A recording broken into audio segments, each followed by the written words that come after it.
back, baby! Voltamos com mais um podcast pra vocês. É a terceira temporada, já emendando direto aqui, minha gente. E eu sei que vocês estavam com saudade de escutar nossas vozes, então já escuta a voz do Igor aí também. Como é que você tá, Igor? Ah, tô bem. Animado na medida do possível, né? Tudo calibrado e estamos aí de volta, né? Animando os nossos ouvintes e nos animando também, porque merecemos. Ah, sim. E depois da Páscoa é impossível ficar triste, né, não? É, exatamente. Depende, né? Pra aqueles que gostam de chocolate, os viciados, e acredito que o Léo é um deles, deve ter sido melhor ainda, né? Eu, viciado em chocolate? Não. Cara, o apelido que minha mulher coloca em mim é abelhão. E pior, cara, que eu não sou do tipo de que gosta muito de doce, né? No meu lar, é até engraçado isso, né? Porque você pode colocar uma barra de chocolate e eu vou comer um tablet por dia no máximo, assim, sabe? Ah, mas isso daí pra mim também é tranquilo. Eu tenho um amigo que ele é mais viciado em chocolate do que eu, sabe? Muito mais. Uhum. Porque, na verdade, assim, eu gosto de doce, cara, mas normalmente o que eu consumo é fruta, porque... Olha aí. Porque é gostoso. só por isso, né? Não, sim. Frutas eu também gosto também. Depois do almoço, do jantar, você pega ali uma laranja, daquelas que tá bem docinha, sacou? Tá tão doce que te dá um diabetes na primeira mordida. Mas eu festejei na Páscoa também. Não sou católico, mas o que eu comi de peixe, cara, você não tem noção. É peixe de todo tipo de rio, peixe de mar, assado, frito, ao molho, aí eu me deliciei. Eita, pois é, né? Tá aí um pouco que a gente discorda, viu? Cara, peixe não é minha praia, não.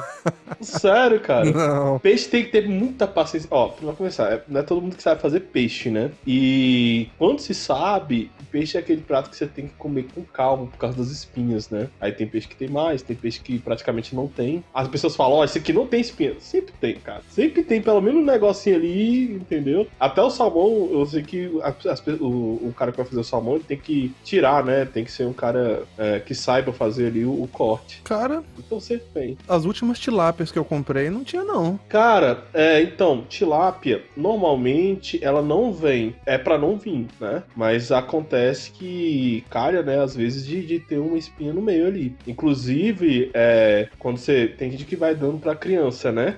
Não dá uma tilápia pra uma criança assim, pra ela comer sozinha, não. Vixe, entendeu? Tarde demais. Meu filho já se esbalda. Não, é sério, tem que dar uma amassadinha, porque às vezes pode acontecer de ter ali uma espinha no meio. Cara, pois é, eu sei que nessas histórias aí de peixe, eu só me lembro de praia, entendeu? Que praia, cara, Olha. praia é bom, vamos falar a verdade. Ah, sim. Todo mundo queria estar numa praia nesse momento, né? É maravilhoso, é bom também pra você ter momentos diversificados, né? Como se afogar. Como é que é? Não? Do nada, o cara começa... Não, eu nunca me afoguei, não. Mas tem um pessoal que não sabe nadar que já tive que socorrer em praia, essas coisas assim. Ah, cara, eu não entendo como as pessoas podem conseguir não nadar. É tão fácil, bicho. Por exemplo, eu sou especialista em nadar em direção ao fundo. Sabe, mergulhar que é uma beleza, né? Assim, o problema é voltar pra cima, né? Mas pra baixo, meu amigo, eu vou que é uma maravilha. Mano, mas falando pra você, ó, falando sobre medos, né? Eu já revelei que um dos meus medos é raio, né? O outro medo que eu tenho é mar. Mas eu amo, entendeu? Tanto que eu já viajei várias praias no Brasil por causa que meu pai era caminhoneiro quando eu era mais novo, né? Então eu conheci praia no sul, no norte. Mas eu sempre tô achando que tem um tubarão me cercando e olhando pra mim, saca? Ah, isso aí são as praias de Pernambuco. Cheia de tubarão, cara. É sério, isso é. Eu sempre olho assim, ó, tem um tubarão olhando pra mim, irmão, só esperando. Ah, mas eu te falo que o mais esquisito de praia, assim, nunca vi nenhuma dessas coisas acontecerem, sabe? Tubarão comendo gente, pessoas se afogando e tal, mas uma parada que sempre acontece nas praias brasileiras é você ser assediado por um repentista, velho. Repentista, velho, não, isso é novo pra mim. O quê? Você nunca foi? Repentista, tá falando de repentista, de repente? Exatamente, cara. Não, eu não. Oxe. Tu tá brigando com a máfia errada aí, cara. Cara, até hoje eu lembro quando eu foi lá pra praia de Pernambuco mesmo, que tava lá eu e minha esposa curtindo a praia, chegou repetindo lá e cantava, e, sabe, começou uma cantoria do nada, aí no fim da cantoria é o chapeuzinho, sacou? Não, é desse jeito mesmo, cara. Não, sabe qual é o pior? É quando você viaja pra algum lugar e eu tenho um parente que ele é gringo, né? Ele mora aqui hoje em dia no Brasil, mas ele veio de outro país. E ele tem uma cara de inglês e toda vez que a gente viaja, pode ser pra qualquer lugar aqui, perto da minha região mesmo, o pessoal acha que a gente é turista por causa dele, entendeu? E você sabe o que acontece com turista, é toda hora alguém oferecendo alguma coisa, aí você compra, infelizmente, esse é um dos males pequenos do nosso povo, né? Aí você come um pastel que era pra ser R$2, o pastel vai pra 10, entendeu? É verdade. É o preço turista. Exatamente. Mas assim, sobre o repentista, cara, eu não reclamo muito porque se for pra você ser bulinado, bicho, que pelo menos seja bulinado por uma coisa que não seja ruim, né? Esse papo de... O que aconteceu com você nessas férias aí, né? Oh, velho, bicho, tem história, viu? Cara, pra você ter uma ideia, a minha esposa até hoje, ela zoa de mim porque teve um cara nessas férias que ele cortava pro lado de lá, sabe qual é? Uhum. E o cara se engraçou de comigo, velho. Toda vez que a gente chegava lá no centro da cidade, esse cara tava lá e ele vinha puxar conversa comigo. Não era minha mulher, não. Ele ignorava, mas ia conversar comigo, sacou? Tá certo, cara. Tá certo, Às porque eu não vezes... contigo, né? não, às vezes ele queria fazer amizade, tu tá aí, né? Aham. E essa não foi a única vez. Eu lembro de uma vez que eu fui viajar pra uma cidade aí perto de você. E era o que? 1h30 de carro, talvez. Possivelmente você conhece. E eu peguei um livro, fui pra piscina e fiquei lá lendo, sacou? Aí daqui a pouco vem minha esposa. Amor, tem um cara te filmando. Pessoal, pare de bulinar o Léo, cara. Tá vendo aí? O cara tá ficando traumatizado, irmão. Cara, parece que eu já não posso mais nem sair em público, mas os caras estão de olho em mim, velho. Putz. É isso aí. Aproveita e faz grana com isso, cara. Oxi. Ah, não. Eu tô de boa. Eu fico na minha aqui. Não, mas assim, nessa questão de praia, cara, tem também comida, né? E comida eu também não tenho boas experiências, não. Uai, nunca comeu mostrinha, não? Que já tá lá 3 dias morto no... O negócio já tá tão morto que voltou à vida, né? Te deu uma piscada. Cara, esse negócio de comer... Velho, eu falo pra você, eu amo comida praiana. Só que aí é aquela coisa, né? Tem lugares que fazem bem feito e lugares que fazem mal feito. Por exemplo, você já comeu polvo ou lula? Não. Ó, polvo é uma delícia. Delícia, cara, delícia. Eu comi polvo a hotelaria do Nordeste é muito boa, né? Então eu comi dentro do hotel. Cara, eu lembro que foi uma experiência maravilhosa. Aí eu cheguei na praia e falei, agora eu vou comer uma lula a milanesa, né? Empanada. Cara, eu pedi, e assim, pra quem gosta de cozinha sabe, quando você vai empanar, o óleo tem que estar quente na hora de fritar. O óleo tem que estar crente, né? Tem que estar convertido. Orando lá. Aí o óleo tem que estar quente porque, né, pra o empanamento ficar bem fritinho e tal, durinho. Eu não sei o que aquela mulher fez, cara, só sei que ela trouxe uma lula encharcada, mole. Eu falei, cara, se eu comer isso aqui, eu vou passar mal, né? Não, digo mais, presta atenção. Aí, em outro lugar, a gente comeu um acarajé, eu comi acarajé sem o camarão. E depois, na esquina, aí o pessoal falou, não, vamos comer acarajé de novo. Cara, mas tinha um peixe preto, velho. Eu não sei que peixe era aquele. Eu falei, pessoal, então, vamos sair daqui, vamos comer no aeroporto? Não, o pessoal resolveu comer. Resultado, todo mundo com dor de barriga e viagem de Salvador pra Brasília. Nossa, cara, Nossa, essa viagem deve ter sido uma maravilha, né? Aquele... Aí eu não era chato com comida, aí eu comecei a ser chato com comida depois dessa experiência. Ah, cara, a experiência que eu tive foi comendo uma lagosta. Não que eu tenha passado mal, não que o negócio estivesse ruim ou mal feito, entende? Mas o problema, cara, é que eu paguei uma nota, sacou? E eu tava achando que ia comer o manjar dos deuses ali, entendeu? Aí, na hora que veio o negócio, primeiro, que só veio 4 pedacinhos de carne, eu, ai, velho, aquela grana toda tá indo pra onde mesmo? Porque na carne não é. E pra... Cara, a coisa mais triste da vida é você gastar dinheiro pra se satisfazer com alguma coisa e não conseguir a satisfação. No caso aí, da comida, né? Pagou caro e não conseguiu ter prazer de comer. Não, assim, pra minha esposa tava uma maravilha, porque era aquele restaurante bom, entendeu? Cheio dos requintes e tudo mais. Só que assim, velho, ó, gente, você que tá escutando aí a gente, já fica ligado nisso. Diferença entre homem e mulher. O homem, quando ele vai comer no restaurante chique, ele quer saber o tamanho do prato e o gosto da comida, entendeu? Tô um pouco me lixando pro ambiente, cara. Eu quero saber de comida boa. Já pra mulher, bicho, pode vir 3 grãos de arroz. Se o ambiente for maneiro, ela já tá no céu.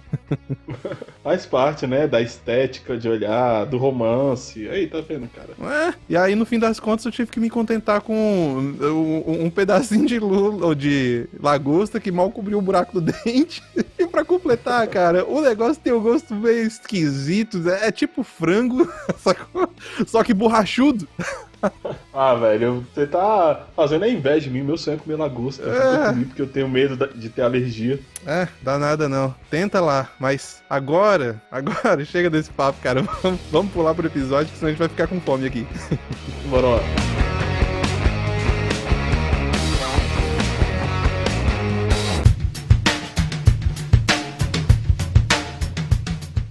Fala, brasileirada! Aqui é o Léo Canário, seu apresentador com avatar de leão aquarelado favorito, falando diretamente da terra dos bravos e livres. Olá, aqui sou eu, o professor Igor, desbravador da filosofia do cotidiano, ou seu filósofo de botequim, falando diretamente da ilha de Vera Cruz. E este é o Sem Gravidade, o melhor podcast que você vai encontrar, pesado nas ideias e leve nas palavras. Hoje falaremos sobre os símbolos da Páscoa. Vem com a gente que nesse episódio tem até mamífero que bota ovo.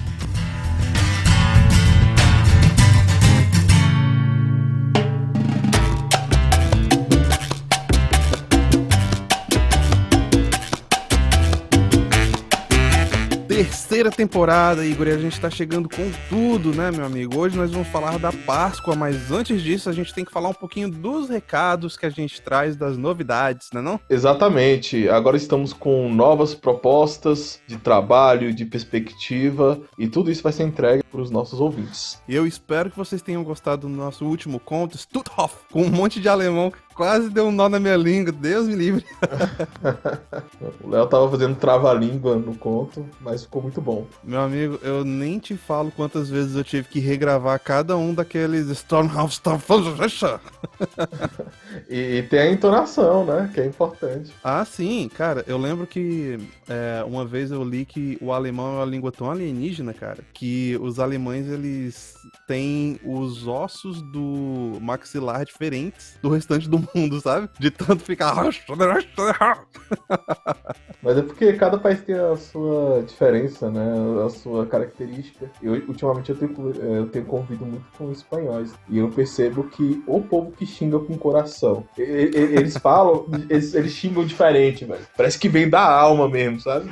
Eita, o espanhol é um pouco diferente. Assim, o que eu percebo no espanhol é que eles têm um pitch da voz mais agudo, né, cara? Quando eles vão falar. E no vocabulário, o palavra é bem presente mesmo, né? Essas palavras... É quase como se fosse uma punchline no meio da palavra, da conversa, sabe? Mas e aí? A gente vai ter muita novidade e a gente já começa falando do tema central dessa temporada, né? Agora a gente tem isso, tema central.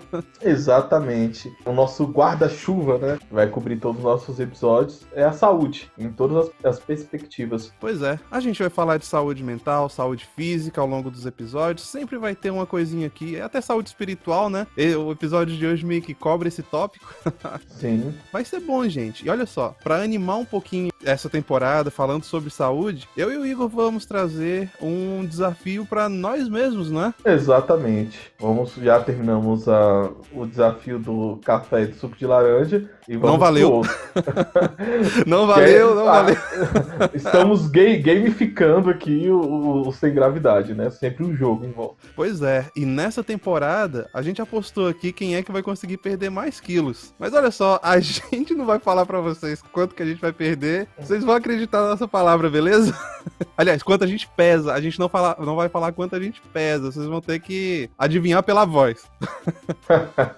Aí é complicado. Mas de todo jeito, a nossa palavra vale ouro, né, não, Léo? Exatamente. Ixi, cara, agora eu fiquei encucado. Será que eu tenho voz de gordo? Cara, eu acho que. Eu tô falando da minha parte, né? Eu acho que não, cara. Eu escuto o Tim Maia, agora esqueci qual é o nome do sobrinho dele. Meu Deus, aqueles caras eram incríveis, né? Agora eu, quando vou cantar. Não é a mesma coisa, não. Eu juro que eu vou pegar aqueles gordinhos vocalistas, sabe? E o cara pega o microfone, vai do blues, jazz, R&B. Não, comigo não é isso, não.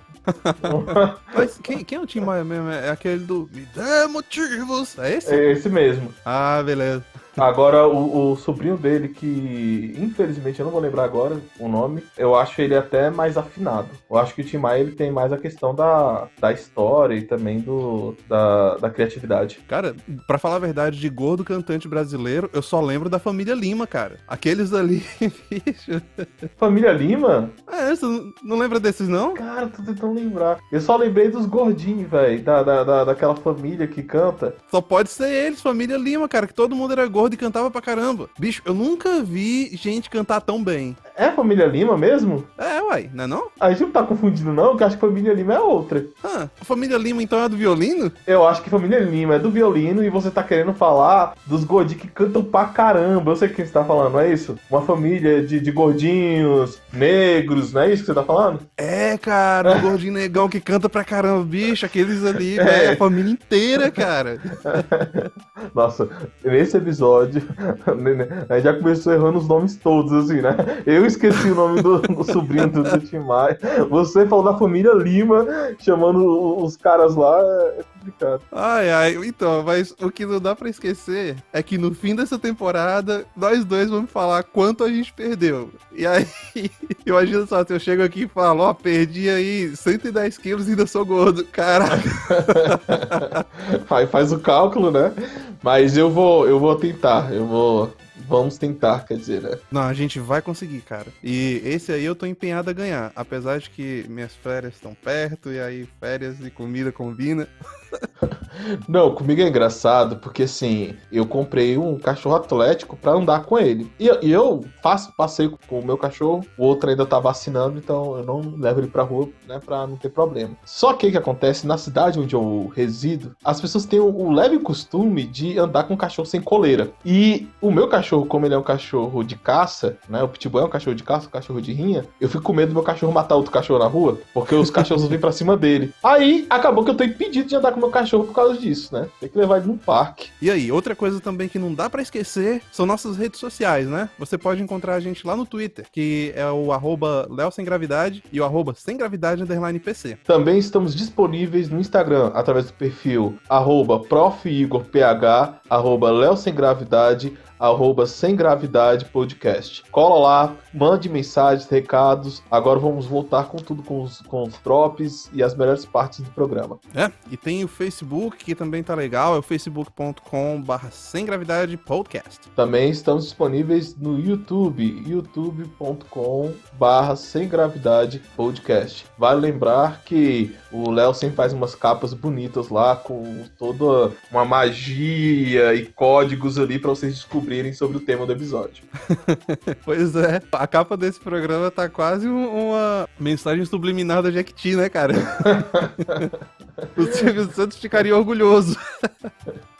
Aquele lance da Jequiti é maravilhoso. A gente tem também as nossas rádios, uma delas é atrozfm.com e lá você encontra a gente toda quarta-feira, 8 da noite. E temos também a shockwaveradio.com, você encontra a gente toda quinta-feira, às 4 da tarde. Também temos a nossa caneca, a caneca que dividiu águas aqui no podcast, através da loja estampei.com.br/semgravidade. Lá você consegue adquirir uma das nossas xícaras e tomar um delicioso café, leite, o que você você quiser. Propriedade privada, você comprou, é seu. É a caneca de Moisés, né? Dividiu o programa ao meio. E nós temos também o nosso site, gente. Dá uma olhadinha lá, que ficou bem legal. A gente fez só pra vocês, é o semgravidade.com. E tem um último aviso aqui, que eu não posso falar o que é. É uma surpresa pra vocês. Ainda vai demorar um pouquinho pra sair, mas a única coisa que eu posso adiantar é que já deu 5.000 linhas de código, bicho. Pense no quanto tá ficando bom, hein? Olha aí, cheio dos mistérios, esse Sem Gravidade, mas é tudo pra vocês. Agora, chega de aviso e toca pro programa. É isso aí, sobe a música. Agora sobe mesmo.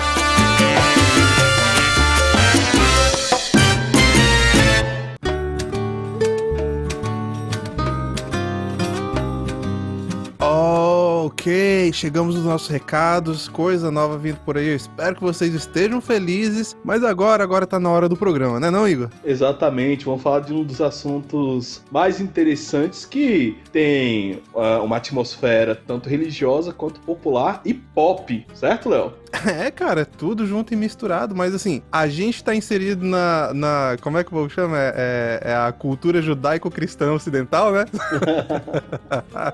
Então, nada melhor do que falar da data mais importante para a religião que compõe esse caldo estrutural que permeia toda a nossa sociedade, né? O cristianismo. E hoje a gente vai falar dos símbolos da Páscoa, veja só. É, exatamente. Vamos falar tanto das questões religiosas, do cristianismo, do judaísmo, quanto das questões comerciais e pop e também das lendas, né? Tem assunto pra dar e render aqui. E olha só, falando nas origens judaicas desse feriado, né, cara, é importante a gente até fazer uma distinção logo no início, porque nós temos a Páscoa cristã e nós temos a Páscoa judaica. Em inglês, inclusive, você sabia que eles usam duas palavras diferentes, cara? Qual? Eles usam Easter pra Páscoa e eles usam Passover pra Páscoa judaica. Eu não faço ideia por que a diferença existe, ou porque a gente não adotou a diferença também, porque os feriados caem no mesmo dia, mas é diferente, né? Exatamente, a Páscoa judaica ela tá mais ligada à história do povo hebreu, né, o povo israelita, antes do grande primeiro reinado, ali onde eles passavam por todo aquele período ali de escravidão, e já a Páscoa cristã, ela vem com uma consumação da transição do Cristo, né, em terra. E logo de cara, eu já recomendo um filme muito bom, cara. Quando eu citar, Igor, eu tenho certeza que você vai falar, eu gosto. Diga. Um filme de 1998, Príncipe do Egito. Fala que não gosta, duvido. Não, gosto sim, gosto muito. Tá falando do desenho, certo? Da animação. Sim, aquela obra-prima da Disney no tempo que era bom. Salvo engano, a trilha sonora é muito boa desse filme. Ou estou errado? Cara. Eles arrasaram. Aquela produção ali ficou boa demais. E é uma das mais fiéis à Bíblia, né? Isso é que é incrível, cara, porque é tão comum Hollywood distorcer tudo. Exatamente, né? Criando uma narrativa... É engraçado. Agora você falou de um tema. Eu acho muito legal isso, cara. Quando Hollywood pegam... E eu falo que eu acho legal, não no sentido que eu realmente acho legal. Eu falo que eu acho muito interessante essas coisas, né? Porque você falou sobre Hollywood pegar algo da Bíblia e distorcer. O filme que eu vi mais distorção nesse sentido foi Noé. Eu não sei se você já assistiu. Pô, não vi não, mas eu ouvi falar, cara. Noé vira tipo um agricultor, tipo um militante ambiental e tal. Dizendo que Deus destruiu, né? Deus fez o que fez porque o homem era tipo um câncer na Terra e destruir a natureza é desse jeito, né? Cara, é porque hoje em dia Hollywood tá tão raso na questão filosófica, cara, que eles não têm muita coisa pra falar, é só isso daí mesmo. É bizarro. Nessa questão aí, eu acho que Hollywood é o exato oposto de C.S. Lewis, sabe? Porque Lewis, ele é conhecido por ter pego uma cultura pagã e convertido aquilo dali com os símbolos cristãos, entende? Que é o quê? Nárnia, né? Sim. Inclusive, recomendo aí episódio nosso sobre C.S. Lewis. Quem não escutou ainda, corre lá pra escutar, porque ficou bom, não ficou? Ficou ótimo, maravilhoso. Gostamos muito da repercussão que teve e também quem não ouviu, ouça. E olha só, lá é engraçado que ele pega essa cultura celta com bardos e... como é que é o nome? Faunos. Inclusive, fauna é um bicho muito esquisito, não sei porque porque que ele colocou aquilo lá com uma roupagem boa, né? Que é um cara meio bode, né? E, cara, fauna é um bicho meio pesado. Se eu não me engano, ele pegava criancinhas pra levar pro mato, velho. E não era pra fazer coisa boa, não. É porque eles têm esses mesmos contos, folclore, né? Ali, salvo engano, nos países do norte da Europa. E assim, cara, eu falo pra você, eu também sou um pouco apaixonado por esses contos celtas. E a Disney, ela tentou também transferir eles, mas de um jeito mais bonitinho, né? Dizem que quando você pega as histórias da Disney e compara realmente com os contos celtas ou esses contos do norte da Europa, você vê que não era história pra criança, não, era história de terror mesmo. Ah, sim, tem os contos dos irmãos Grimm, né? Sim. Que muitos filmes da Disney é baseado naquilo dali e os irmãos Grimm. Mas assim, aquelas histórias têm valor. Sim. Porque elas são. Eu vou esquecer agora o termo em português, é Cautionary Tales. Que são contos de. Como é que eu posso falar? São contos de alerta, entende? Quando você quer contar uma história pra falar, olha, se você fizer isso daqui, você vai se lascar, entendeu? Não vai por esse caminho, não. E quem faz isso muito, na verdade, na cultura popular, são as vozes, né? E isso acontece muito dentro do Brasil. Isso eu acho muito bonito também, principalmente no interior do Brasil, quando uma vozinha ou um vô quer falar alguma coisa pro neto, isso aí eu já vi milhares de vezes, né? Eu tenho uma bisavó que, inclusive, escreveram um livro sobre ela, porque ela tinha essa questão de criar diálogos. Platão fazia isso, né? Se a gente for muito atrás. Né? De você criar diálogos, histórias, pra falar assim, olha, pensa nessa situação agora através de um conto. Porque aí você sai da história e você consegue perceber os detalhes, a ética e a moral por trás com o distanciamento, né? Que é o que a gente precisa para fazer sempre uma análise.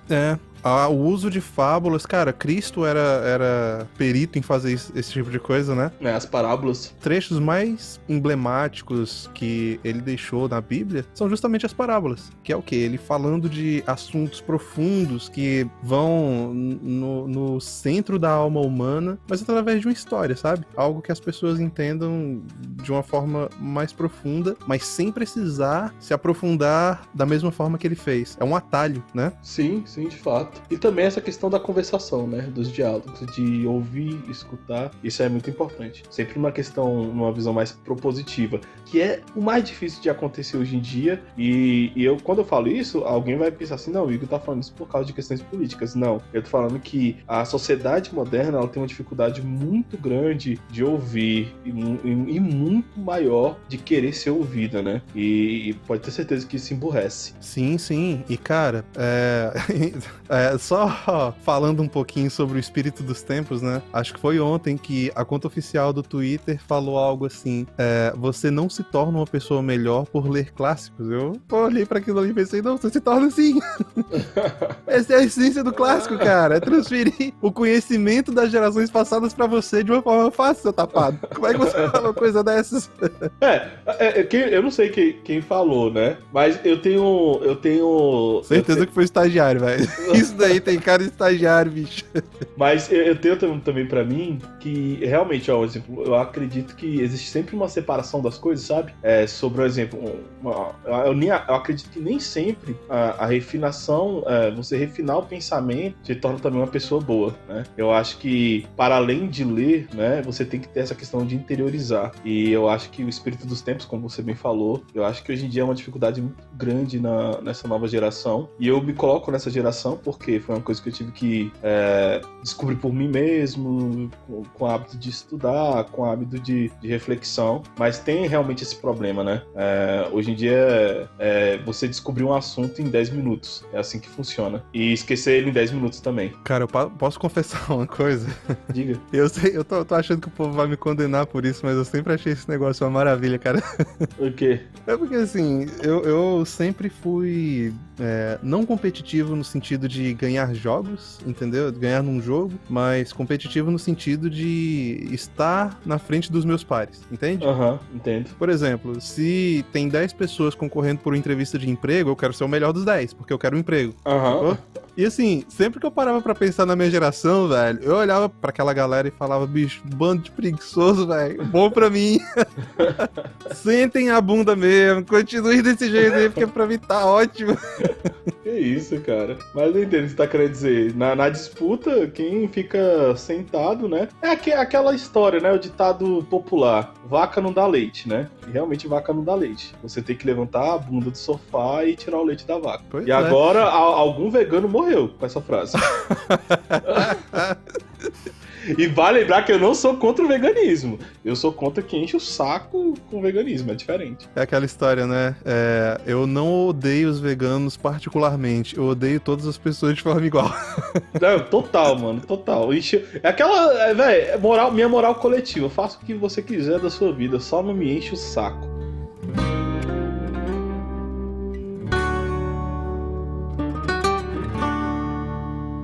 Coelhinho da Páscoa, que trazes pra mim? Um ovo, 2 ovos, 3 ovos, dá 3!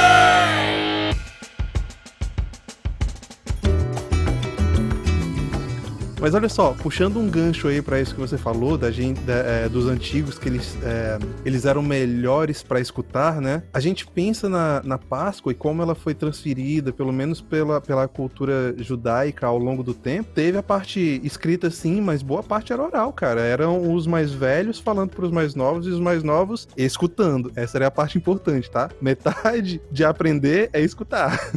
E isso é muito bom, cara, que você falou que é a tradição oral dos judeus. É porque, assim, você tem as duas tradições dentro do povo de Israel, né? Você tem uma tradição manuscrita mesmo, né? De você escrever sobre as coisas. E você tinha a tradição oral. E a tradição oral, ela é muito importante. Isso explica, até hoje, porque o povo judeu, eles se dão muito bem na questão educacional. Porque, quando eu falo de tradição oral, eu tô falando sobre educação familiar, né? Eu tô falando sobre educação nuclear. É o pai sentar com o filho e falar assim, olha, aconteceu isso, isso e isso. As coisas são assim, assim, assim. É o pai desenhar a vida pro filho. E, obviamente, se você é um pai que tá desenhando a vida pro seu filho, você também tá mostrando na prática, no dia a dia, né? É você acordar de manhã cedo e falar assim, ó, filho, eu fiz isso aqui, isso aqui, isso aqui, sabe? Ganhei esse dinheiro pra comprar esse pão e esse pão que você tá comendo. Se eu não fizer isso aqui, você não vai ter pão em casa, sabe? Ah, aquilo dali aconteceu porque tal coisa lá no seu avô, entendeu? Quando a gente fala sobre educação oral, tradição oral, a gente tá falando sobre educação familiar. E os judeus, eles eram maravilhosos nisso, né? E acredito que que até hoje são. Ah, sim. E a Páscoa pra eles significa principalmente não principalmente, significa a libertação deles lá do Egito, né? Naquela época. É por isso que eu falei pra vocês verem esse filme, Príncipe do Egito, que é maravilhoso. E o que acontece ali é que os judeus foram libertados da escravidão que eles tiveram ali no Egito, né, por um bom período, e uma tradição que eles mantiveram daquela época ali é o cordeiro. Eles matam o cordeiro, como eles fizeram naquela época lá, que eles aspergiram o sangue do bicho na porta das casas pro anjo da morte passar direto, né? Você lembra dessa, Igor? Sim, exatamente. Ali, teologicamente, eu não vou me aprofundar, certo? Mas teologicamente eram sinais de Cristo, né? Obviamente que eu estou falando pros judeus, estou falando de uma visão cristã, né? Que era o sangue do cordeiro ali na porta para o anjo da morte não entrar. Ah, sim. Tudo é uma figura de Cristo no Antigo Testamento, né? Sim, sim. E existe a diferença, cara, que isso é pro judeu e pro cristão o significado é outro. Porque pro cristão, nós pegamos o sacrifício de Cristo como a coisa mais importante, né? Que é o que dá sentido ao cristianismo. Eu lembro de uma vez que eu vi uma reportagem falando que tinham achado as ossadas de Cristo, né? Uhum. Sempre tem dessas. Eu acho engraçado, né? Porque eles têm um DNA lá. Porque realmente eles acham... Não, isso é muito bom, né? É aquilo que a gente chama de pseudociência, né? Porque, vamos lá, digamos que você encontrou uma ossada e de alguma maneira você puxou em algum lugar e falou, não, isso aqui é de Cristo. Porque a gente vai lembrar que você teve alguns historiadores que escreveram sobre Cristo, sobre os cristãos, mas aquilo que é de mais contundente é o Novo Testamento, né? E lá fala que Cristo fez o quê? Né? Ficou aqui e criou 3 filhos? Não. Que ele ressuscitou e subiu aos céus e meio a multidão, como relato em Atos, né? Uhum. Aí o cara fala assim, não, mas é o ossada de Cristo. Cadê? A gente tem o DNA de Cristo aqui. Eu não entendo. Porque na época, quando prenderam ele, Falaram assim, cospe aqui, ó. A gente vai guardar. Alguém puxou um cabelinho aqui e eu saio correndo. Cirineu, né, que ajudou a segurar a cruz, puxou o cabelo e saiu voado, entendeu? Ou então, pior ainda, igual aqueles filmes policial que o cara dá um negócio de café do Starbucks e depois leva embora pra fazer teste de DNA. É, exatamente. Deram um pra Cristo enquanto ele tava preso. Só se foi, cara. Isso é muito bom, cara. Porque realmente... E tem gente que acredita nessas coisas, saca? Que o cara vai chegar assim, não, achei a alçada de Cristo aqui. Ah, sim, colega, entendi. O DNA tava guardado, né? 2 mil anos aí.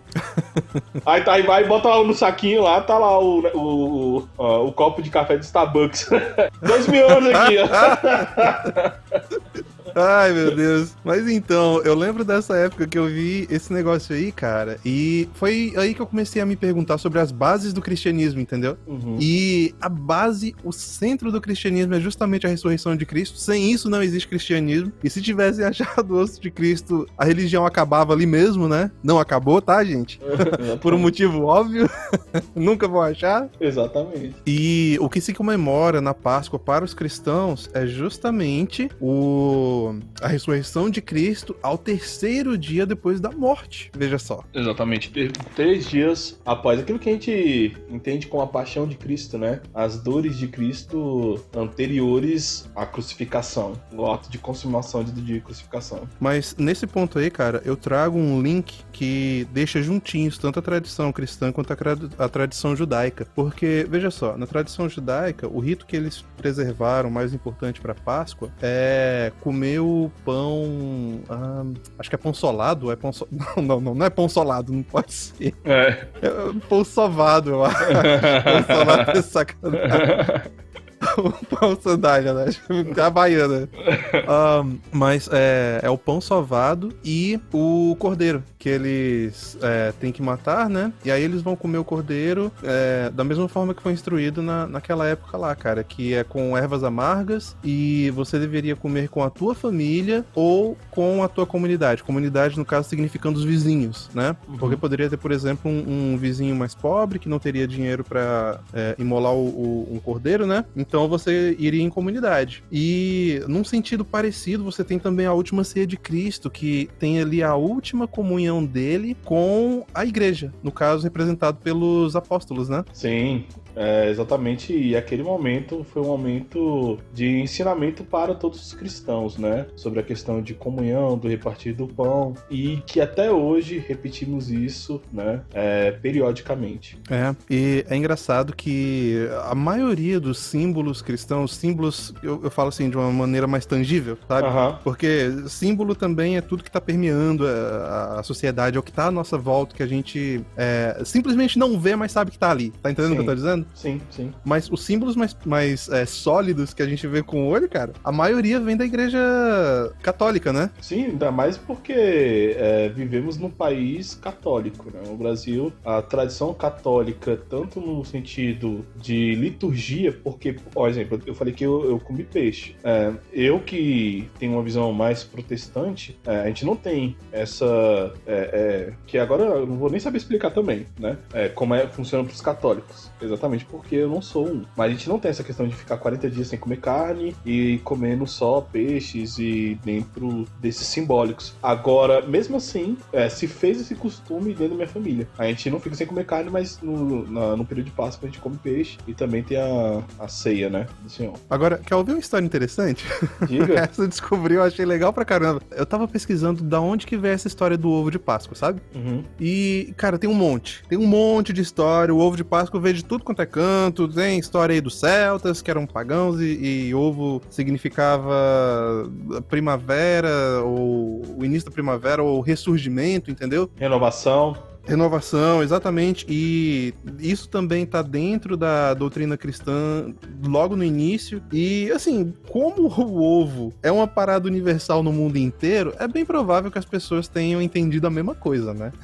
Não, sim, porque também é uma coisa fácil de achar, porque já sabemos que o ovo não sai do... Que antigamente se comemorava, salvo engano, era com ovo literal, né? O ovo de galinha. Sim, sim. Que eles tinham que perseguir e achar o ovo, e é algo que tem no mundo todo. eu descobri há poucos dias que uma galinha dá quase 3 ovos por dia, cara. Por dia?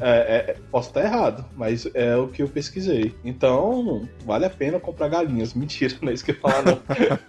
Então é algo realmente universal. Não, mas vale, velho. Então, mas a questão é a seguinte. Nessa história aí da quaresma, né? A quaresma são os 40 dias de jejum de Cristo. É uma emulação desse período, entende? Uhum. E o que se fazia, da onde surgiu essa tradição, até onde eu li, vai que eu tô errado, sei lá.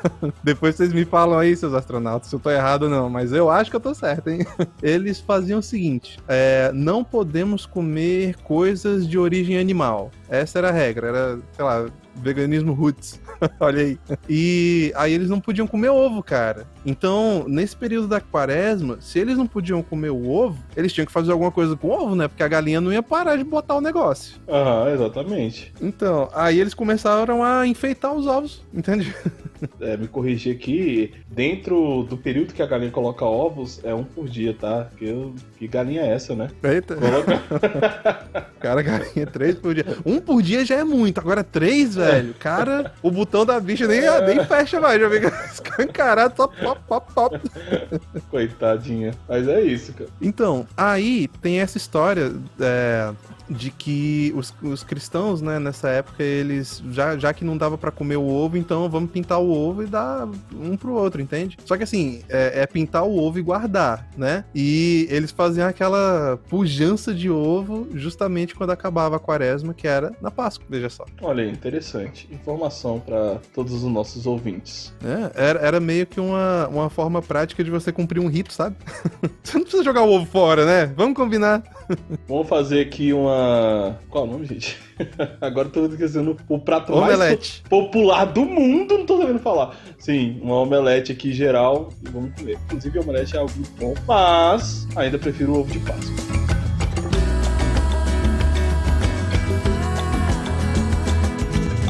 Coelhinho da Páscoa, que trazes pra mim? 1 ovo, 2 ovos, 3 ovos da três!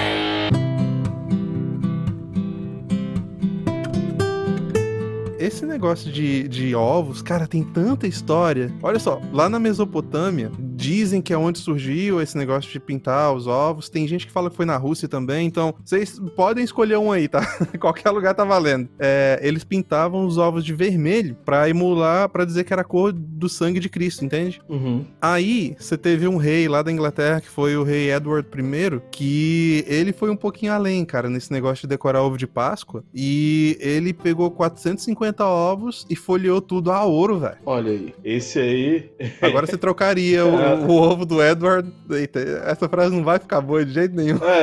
Não termina, por favor. Melhor deixar pra lá. Nosso programa bem familiar, né? Falando aí do... Mas, o que eu quero saber... Você que foi a fundo na pesquisa, onde foi que alguém pensou e falou, cara, coelho dá ovo? Nossa! Cara, essa história do coelho... Talvez seja a fertilidade, né? Porque, salvo engano, o coelho, ele gera muitas crias, né? De uma vez só. Tem essa. Pois é, a origem do coelho de Páscoa é bem mais nebulosa do que o ovo. Porque o ovo, pelo menos, você tem essa de que, tem ovo em todo canto. Por causa da quaresma, a gente pode começar a dar ovo de umas pessoas para as outras. E lá no início as pessoas simplesmente entendiam que ovo é um símbolo do renascimento. Isso assim, ovo ser símbolo de renascimento é uma coisa bem, sabe, direta. Dá pra você chegar a essa conclusão fácil. Agora, como é que você pega um coelho e inventa dele sair distribuindo ovo, cara? Bicho, esse daí tem que ir longe, velho. É muito bom, né? Alguém olhou assim, calhou de olhar e falou assim, nossa, esse animal dá ovo. Certeza. Essas orelhas aí, certeza que cabe lá dentro. Não, mas peraí, eu vi um amamentando, né? Mamífero, não. Mamífero também dá ovo. O pior que dá, né? Tem um que dá ovo. É o ornitorrinco, né? Acho que é. Ou isso é o morcego, sei lá. Eu não tenho certeza, mas vamos ficar na dúvida aí, porque esse assunto aí... Vai longe. Mas, então, pelo que eu entendi, cara, dessa história aí de coelho, parece que os celtas também estavam envolvidos nessa treta e que eles...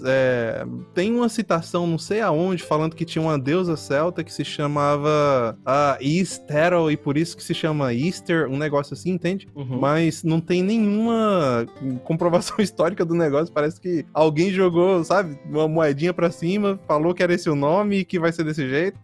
Mas o que eu consegui pesquisar, cara, é que tem essa história de que coelho é ligado à fertilidade, mas não por isso que ele é o símbolo da Páscoa. O que eu consegui chegar mais próximo de algo que pode ser verdade volta pra uma mulher chamada Beatrix Potter. E a Beatrix com X mesmo.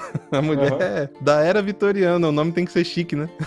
Sim, sim. Então, ela era uma dessas socialites, entendeu? De família rica, abastada, não precisava fazer muita coisa da vida. E ela decidiu que ia virar escritora. Uhum. E ela escreveu um livro chamado Peter Rabbit. Esse livro assim, eu li a história, eu até comprei pro meu filho, é bem legal. É sobre um coelho, 4 coelhos, na verdade, que um deles vai fazer o que a mãe falou pra não fazer, né?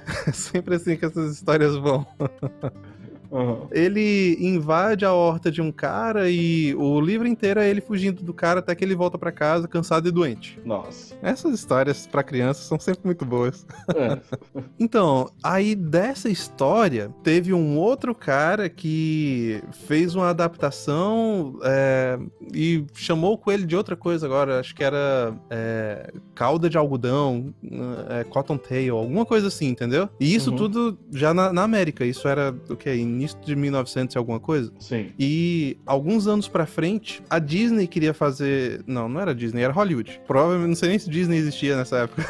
eu não tô muito forte nas datas hoje. A indústria cultural já tava ali por gente já em nascer e começar a fazer esse tipo de marketing. Pois é, eles tentaram fazer uma adaptação pras telas desse conto, só que não tinha muita substância, sabe? Daí, eles pegaram um outro conto que já existia, que já era com o Coelho da Páscoa. Então, eu não consigo nem saber de onde é que veio o link, cara, porque tá fraco de informação. O Google hoje não me ajudou tanto. Não, é porque é uma maravilha, né? Primeiro fala do ovo primeiro é o ovo da galinha, depois o ovo já vem do coelho, e agora se não bastasse o ovinho do coelho, agora é ovo de chocolate. Pois é. Aí, essa história que eu peguei já com o Coelho da Páscoa, que é o Easter Bunny, conta a história de um coelho que dormiu demais e perdeu a Páscoa, e ele teria que dar os ovos durante os outros feriados, entende? Tipo, eu não consegui entregar no dia, vou entregar no outro dia. E ele passou Essa história é até engraçada, cara, porque ele passou o ano inteiro tentando entregar nas datas erradas e o povo botava ele pra correr. Daí, quando chegou perto do Natal e ele foi tentar entregar, um vento levou ele pro Polo Norte e ele se encontrou com o Papai Noel. Olha aí. E aí o Papai Noel recrutou ele como escravo. Cara, o coelho foi trabalhar na fábrica sem ganhar nada, bicho.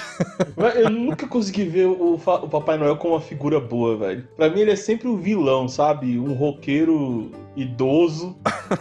Não sei, velho. Que tem uma fábrica de duendes. Eu não consigo, cara. Eu nunca... Eu já vejo aqueles...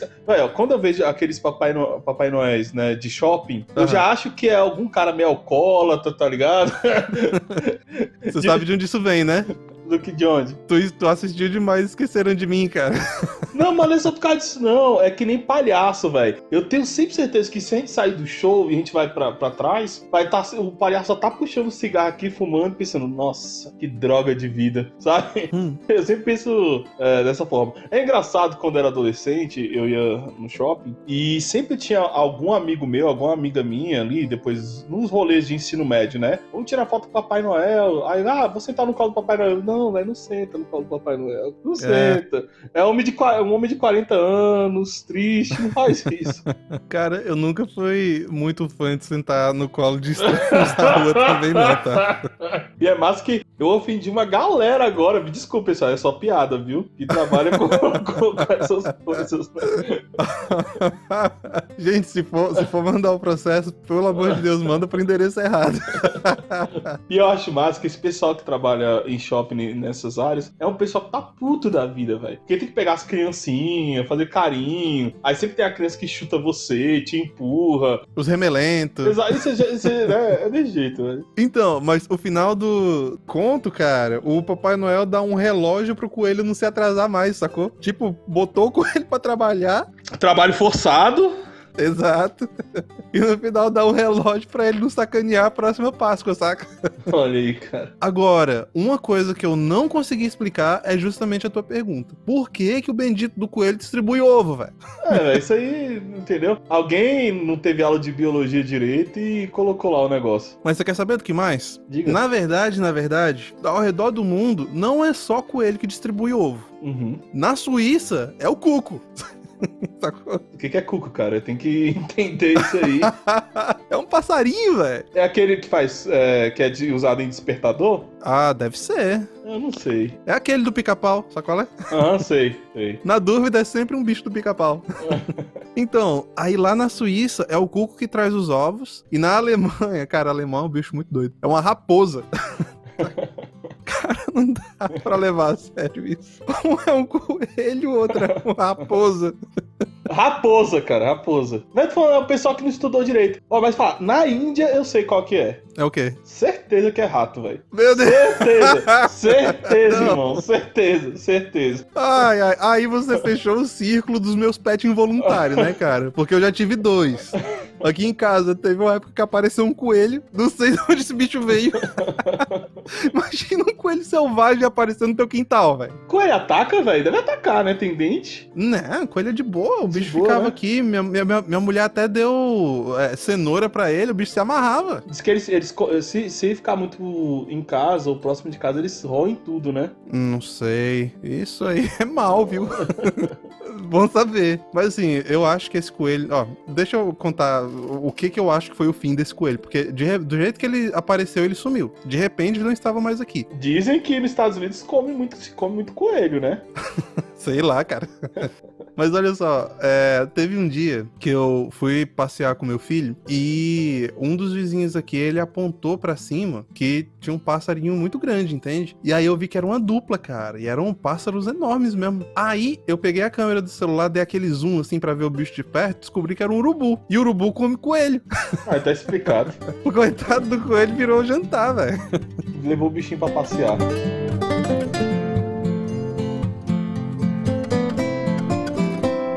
Coelhinho da Páscoa, que trazes pra mim? Ovo, 2 ovos, 3 ovos da três!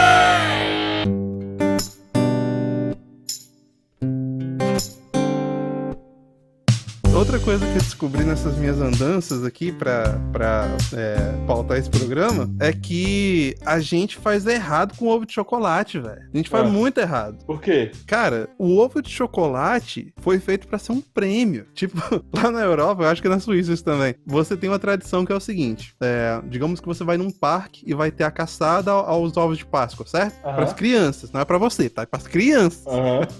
Daí, no dia anterior, a pessoa esconde os ovos, ovo pintadinho, bonitinho, sacou?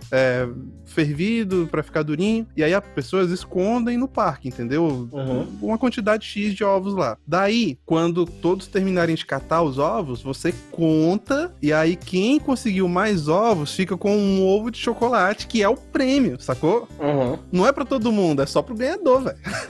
Aí o capitalismo vem e fala assim, todos são ganhadores, toma aí. Na verdade, eu sou o ganhador e vocês que comprem de mim e deem dinheiro. É isso mesmo. É uma coisa que eu nunca vou entender. Eu só entendo comprar ovo de Páscoa caro quando o chocolate dele é feito de maneira diferente e ele é trufado. Aí eu entendo. Agora você compra aqueles ovos de Páscoa, tipo, não vou falar marcas aqui, mas a marca vende o ovo de Páscoa R$40. A barra de chocolate da marca tá R$10 com o mesmo tanto de chocolate. Eu vou na barra na hora. Por que não? Exatamente. Só pagar só no simbólico de um ovo? Não, tô de boa. Não, mas eu também acho isso, cara. Mas, cara, a minha prima, ela fez um ovão no ano passado que, véi, só porque eu tava longe e não pude ir lá pegar, entendeu? Mas, bicho, deu vontade, cara. Eu vi as fotos do negócio assim, cara, uma delícia o negócio. Aliás, pera aí, tô lembrando da história aqui. Eu acho que eu comi esse ovo. Uai, cara. Eu pedi pra ela guardar. Mas aqui eu também tenho uma tia que ela trabalha, né? Ela tem uma empresa que trabalha com confeitaria, etc. Aí compensa. Agora esse negócio... Uma coisa que eu acho incrível, cara, é a gente incentivar nossos produtores da região, sabe? O artesanal é melhor. E não é papo de... Pra começar, que quem sustenta um país é sempre o micro e pequeno empresário, né? E não é papo de falar assim, gente, vamos fazer esse movimento. Não, cara, quem faz as coisas de maneira artesanal normalmente é melhor, né? Normalmente, né? Porque temos aí que também que é artesanal, mas é uma porcaria. Então, incentive aí os produtores, os empresários da sua região. Mas, cara, e nessa história de jogos aí, tem mais um jogo que eu achei muito intrigante, cara. Olha só, isso é coisa de Suíça também. Eu não sabia que os suíços eram tão malucos. Eles têm um jogo lá que depois que você entrega o prêmio pra quem conseguiu todos os ovos, a maior quantidade de ovos que estavam espalhados, esse outro jogo é pros pais, entendeu? O pai... Sabe-se lá por qual motivo, chega com uma moeda e ele tem que, com a moeda, quebrar o ovo, sacou? Se ele não conseguir quebrar, ele perde a moeda e o ovo. Esse é o jogo. Cara, eu quero muito saber como é a Páscoa na Rússia, irmão. Porque russo é tudo meio louco da cabeça, né? Se você chegar pra mim nesse programa e falar bem assim, olha, na Rússia é o seguinte, o pai joga o menino no rio de gelo, entendeu? Quem sai do rio, eu acredito, velho. Quem sair do rio, sai vivo, né? Esse é o prêmio, você está vivo. Quem sair vivo, aí ganha o chocolate. Vai lá, menino. Ai, meu Deus do céu. Cara, é muita história maluca. Tem uma outra história, Igor. Essa você vai gostar também, meu amigo. Que é da Maria Madalena. E essa daí é um daqueles fanfics. Você lembra do episódio que a gente fez Jesus segundo o Islã? Você lembra que a gente falou que apareceram ali na Idade Média muitos fanfics da Bíblia, cara? Que desapareceram porque não tinha base nenhuma na Bíblia? Sim, existem muitos. Essa aqui é uma delas. Olha só. Diz a lenda que Maria Madalena, depois que Jesus morreu e ressuscitou, né? Ela foi conversar com o imperador, cara. E eu sei que você tá se perguntando o que Maria Madalena queria conversando com o imperador. Não sei. É só porque sim, não precisa ter lógico o negócio. Daí ela foi conversar lá com o imperador, eu até anotei o nome do homem aqui, é o imperador Tibérius. E aí ela foi lá e falou, Cristo ressuscitou e tal, foi bem legal, dia louco aquele. E aí, por cargas d'água, sei lá qual motivo, ela tava carregando uns ovos, sacou? Tipo, hoje vou pegar uns ovos das galinhas aqui do quintal, depois vou visitar o imperador, sabe?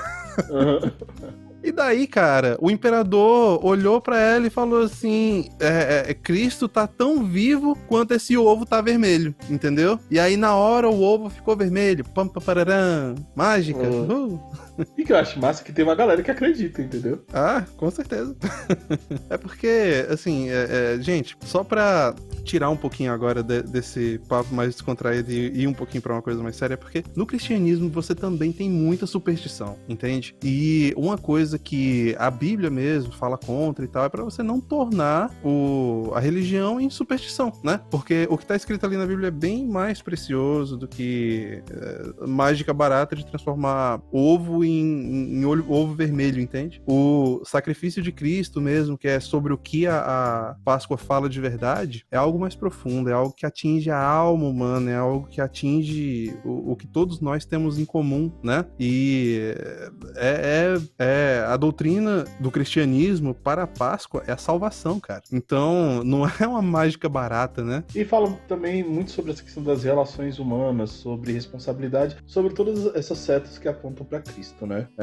Vale lembrar que Cristo, ele era muito benevolente com algumas pessoas e muito duro com outras, né? Porque a quem ele dava a responsabilidade, ele tinha que cobrar mais. Quando a gente fala sobre Páscoa, a gente fala sobre a consumação, né, na cruz. E é engraçado, como um exemplo, Cristo, quando ele tem aquela mulher que ela vai ser apedrejada, né, por causa do adultério, fica meio nebuloso qual era a acusação sobre ela. Cristo tá ali, né, o pessoal vai apedrejar ela, os doutores da lei levam essa mulher até Cristo, e ele continua escrevendo no chão. Na Bíblia não relata que ele levanta a cabeça pra falar com a mulher, né, porque provavelmente quem era pego em adultério naquela época, eles tiravam os seios à mostra como vergonha. Do jeito que tava ali, ele falava, quem não tiver tiver pecado, atire a primeira pedra. E naquele momento ele só fala assim, olha, vai e não peques mais. Pra ela, perfeito. Já uma mulher que estava em pecado e Cristo vai lá e concede o perdão. Já com Pedro, e é muito interessante, ele fala, olha, você vai me negar 3 vezes. E Pedro, Senhor, nunca vou negar o Senhor, né? Eu, o paizão aqui. Não, jamais, né? E eu falo, salvo engano, no Evangelho de Lucas, que na terceira vez que Pedro nega, ele olha pra Cristo, e Cristo fita os olhos dele, né? Falando assim, avisei você. E todo esse relato da Páscoa, né, da paixão de Cristo ali, até o momento de consumação e na ressurreição de Cristo, são várias lições que vão sendo dadas pra você, e se você ler direito, você é bombardeado de informação, e tudo pra chegar na pessoa de Cristo como Salvador. Sim, sim. O que tá escrito ali em todo o trecho que é consumado no fim, na Páscoa, né, com a ressurreição de Cristo, cara, são coisas atemporais. Já tá aí há quantos milhares de anos e a gente continua lendo a mesma coisa e entendendo coisas novas a partir daquilo dali, né? A própria palavra é uma renovação sempre que você pega pra ler de novo. Exatamente. Por isso, faça a leitura do texto, comemore a Páscoa. Eu não sou nenhum fiscal de Páscoa de ninguém, entendeu? Comemore a Páscoa do jeito que você quiser, mas se você tiver a oportunidade de ler os trechos bíblicos, é sempre importante, né? E para quem é cristão, não esqueça de celebrar a ceia do Senhor, né? Em comunhão com a sua igreja. Sim, é muito importante a gente deixar esse ponto final aqui do programa falando disso, né? Porque, cara, a gente traz as coisas sempre de uma forma mais descontraída, mas no fim das contas tem um fundo sério aqui, porque a Páscoa não é sobre ovo de Páscoa, não é sobre o chocolate que você vai comer. A Páscoa é sobre o sacrifício de Cristo, né, cara? É você enxergar aquela trajetória ali, as coisas que foram ensinadas, os motivos de tudo ter acontecido e conseguir compreender por que aquilo foi feito e como isso te afeta, né? Porque dentro da doutrina cristã, nós só estamos vivos e nós só estamos respirando e nós temos direito à salvação, né? Só por causa desse sacrifício. Sem esse sacrifício, não existe cristianismo.